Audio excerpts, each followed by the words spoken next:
Hi, I'm Tim. Welcome to Watchbox, and thanks for logging on. If you love this watch, email me, tmosso@thewatchbox.com. It's in the description below. It is your purchase and pricing email question line for buying this or any watch you see on any Watchbox platform. Reach out to me directly. Email tmosso@thewatchbox.com for pricing details. Today, we're discussing a glorious and rare Rolex 116505. This is a Rolex Daytona in Everose red gold with diamond dial, and not just any diamond dial, baguette diamonds in place of the hour indices. So the watch, physically massive in the hand, is 40 millimeters in diameter, 12.2 millimeters thick from lug tip to lug tip. The case is 47.8 millimeters from end link to end link. The total distance across the wrist is 52.3 millimeters with a 20 millimeter spacing between the lugs. We'll take the watch off the bracelet, throw it on my wrist. My wrist is 16 centimeters in circumference. And you can see it does have quite a presence with that end link to end link span across the wrist. I'm actually going to recommend this for a wrist no smaller than 15 centimeters in circumference. The end links really do give this a huge distance across the wrist at over 52 millimeters. And you can see, while the lugs are not quite out to the edge of my wrist, the end links of the bracelet pretty much are. So you're going to want a wrist of 15 centimeters circumference or larger to wear this well. It will fit easily under a dress cuff. It has a very shallow case flank with a sloped bezel.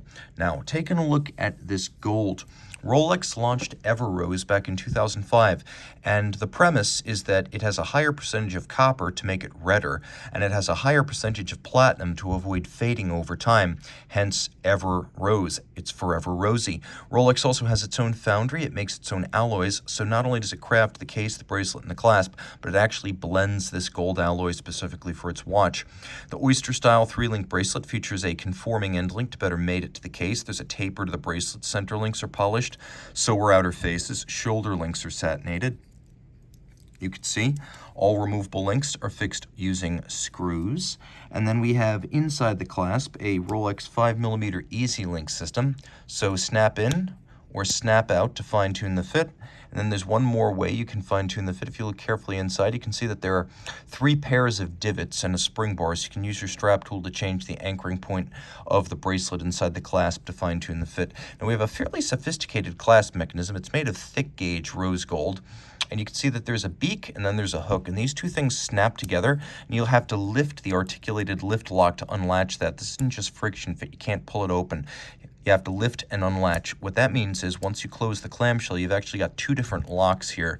We have a combination of satin and polish on the Oyster clasp and a little kerf underneath the crown to dig your nail in and draw up the clamshell lock. Rolling back to the case, the classic Rolex Oyster case. It's probably more akin to the Yachtmaster than any other shape in the Rolex catalog. You can see it's not sheer, the lugs aren't squared off. It's definitely not one of the super cases. It has fluid compound curves and it's quite beautiful. We have a bezel that remains rose gold here, no ceramic to be seen, and it's calibrated up to 400 units. It is a tachymeter scale, so you can use it to gauge, for example, the speed of a car over a kilometer. Remember, the Rolex Daytona is the winner's gift at the annual 24 Hours of Daytona sports car race, where the winning driver in each class winning car will receive a Rolex Daytona. And while many of these drivers and team owners could easily buy the watch, they don't have any problem with the money, there's a reason that even F1 drivers will make the pilgrimage to Daytona. This is the most coveted trophy in motorsports, and nothing beats winning it, or buying it for that matter, because they don't give out this rose-on-rose variant at the race. They give away the two-tone model. So you can see here we have a rose gold bracelet, a rose gold case, and a lovely rose gold toned dial. With a radial sunburst grain, we have those diamond indices, rose gold hands and crown, all of this gold to avoid tarnishing or oxidizing over time. You can see the sub-registers feature inner and outer polished chapter rings, as well as internal sunbursts, and then little concentric patterns on their scales. We'll turn the lights off, take a look at this watch in the dark, just so you can see it has loomed hands, but only loomed hands. We have a screw-down chronograph pushers and a crown. You can see it's a triplock crown in gold because the flanking dots are small and the center dot is large. 100 meters water resistant. Screwed in case back on the reverse side, Rolex manufacturer caliber 4130 inside, bidirectional winding with a rotor bearing rather than a jeweled staff. It's got a 72-hour power reserve, a 4 hertz beat rate. It pivots on 44 joules. It is a COSC certified Swiss chronometer, and Rolex goes above and beyond by testing the fully assembled watch to tolerances of no worse than -2 + 2 seconds per day, which is far better than chronometer, hence this term superlative chronometer. Since 2015, it actually means something. The movement also has a column wheel for crisp function selection, and a vertical clutch for seamless, smooth engagement of the chronograph. And because of the vertical clutch, you can leave the chronograph operating full-time with no additional wear and tear to the movement or hazard.